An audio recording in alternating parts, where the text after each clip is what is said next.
جو مقصد ہمارا ہے اس مقصد کے لیے ہم بیٹھتے ہیں تاکہ کچھ سیکھنے سمجھنے کی ہمیں سعادت حاصل ہو جائے اور شاید سچی توبہ کی توفیق نصیب ہو جائے۔ اب سمجھنے کی بات یہ ہے کہ توبہ کس کو کہتے ہیں؟ کیا بندہ جناب اپنی گاڑی میں گھر میں قوالی لگا لے اور اونچی آواز سے 4 لوگوں کو محلے داروں کو تنگ کر کے میری توبہ پڑھتا رہے تو توبہ ہو جائے گی؟ وہ اپنے موبائل پہ جناب واٹس ایپ پہ سٹیٹس لگا لے میری توبہ، شب برات آئے تو جناب مخصوص قسم کے سٹیٹس لگا لیے، جناب فیس بک پہ چند مخصوص قسم کی پوسٹیں شیئر کر دیں اور رسمی معافی جناب ٹھکا ٹھک پوسٹیں جو دیکھتا بھی کوئی نہیں وہ کیا جا رہا ہے، پھینکتا جا رہا ہے، لگا ہوا ہے۔ کیا اس کا نام توبہ ہے یا توبہ کسی اور چیز کو کہتے ہیں؟ ذرا ایک لمحے کے لیے میں بھی اور آپ بھی اپنے دل پہ ہم توجہ کریں گے، کسی فرد پہ تنقید مقصود نہیں ہے، مجھے آپ کو اپنے رب سے گو لگا کے یہ دیکھنا اور سیکھنا ہے آج کی رات کی کیا میں ان لوگوں میں ہوں جن لوگوں کی توبہ اللہ قبول فرماتے ہوئے ان کی بخشش فرماتا ہے۔ آئیں ذرا سنیے، حضرت علی رضی اللہ تعالیٰ عنہ بیٹھے تھے، ایک شخص مسجد میں آ جاتا ہے اور آ کے کہتا ہے توبہ میری، یا اللہ مجھے معاف کر دے، میری توبہ، استغفر اللہ ربی من کل ذنب و اتوب الیہ۔ حضرت علی نے فرمایا چپ ہو جا۔ اسے کیا فرمایا جی؟ چپ ہو جا۔ عرض کی حضور کیوں؟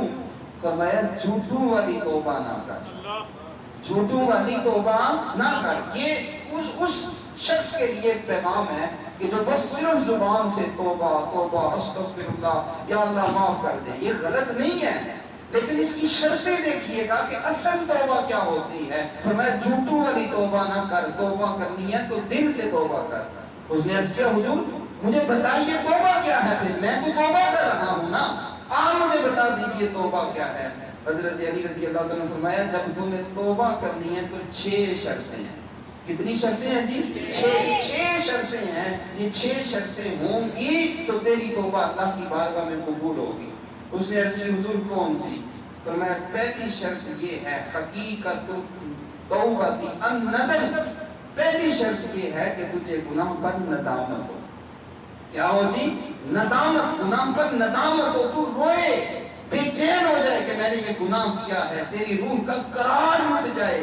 یہاں تو لوگ اتنے ظلم کر دیتے ہیں، اتنے گناہ کر دیتے ہیں اور ان کے ماتھے پر جوں تک نہیں ریگتی، پتہ ہی نہیں چلتا۔ اور میں پہلی شرط یہ ہے کہ تو توبہ کرے، اور توبہ کرے تو پہلی شرط یہ ہے کہ تو نادم ہو، اور دوسری شرط یہ ہے کہ جو فرائض رہ گئے ہیں ان فرائض کی قضا کرو۔ کیا شرط ہے جی؟ جو فرائض رہ گئے ہیں ان فرائض کی قضا کرو۔ معذرت کے ساتھ میں کسی شخص کو نہیں کہہ رہا، میں اس معاشرے کا رونا رو رہا ہوں۔ ہمارے ہاں لوگوں نے شب برات کو بھی رسم بنا لیا ہے۔ کیوں رسم بنا لیا ہے؟ لوگ یہ سمجھے کہ جناب شب برات آئے تو جناب کھانا بنائیں، ختم دنائیں، مسجد میں جائیں، صلاۃ و تسبیح کی نماز پڑھیں، اور پھر ہم نے اگلے سال ہی مسجد جانا ہے، دوبارہ نماز پڑھنے کی توفیق نہیں ہوتی۔ یہ توبہ نہیں ہے، یہ جھوٹوں کی توبہ ہے، اور ایسی توبہ اللہ کی بارگاہ میں مقبول نہیں ہے۔ فرمایا توبہ یہ ہے کہ جو فرائض رہ گئے ہیں ان فرائض کی قضا کر۔ اور تیسری شرط یہ ہے کہ کسی کا قرض دینا ہو تو پہلے اس کا قرض ادا کر۔ یہاں لوگ حرام کے پیسے سے عالیشان کوٹھی بنا کے اس کے اوپر لکھ دیتے ہیں ہاذا فضل ربی، یہ میرے رب کا فضل ہے۔ یہ تو لعنت ہے رب کی، رب کا فضل تو نہیں ہے۔ لوگوں کا مال کھا کے، غریبوں کا خون چوس کے، ان کے حق پہ ڈاکہ ڈال کے، پھر جناب حاجی صاحب، الحاج صاحب، نمازی صاحب، کیا بات ہے جناب، کیا کر دیا۔ یہ حضرت علی فرما رہے ہیں اور حضور کی تربیت سے فرما رہے ہیں تیری توبہ اللہ کی بارگاہ میں تب قبول ہوگی کہ جس کا حق دبایا ہے پہلے ان کا حق واپس کر، ان کا قرض دے۔ چوتھی شرط فرمایا کسی کے ساتھ جھگڑا کیا ہو تو اس سے معذرت کرو۔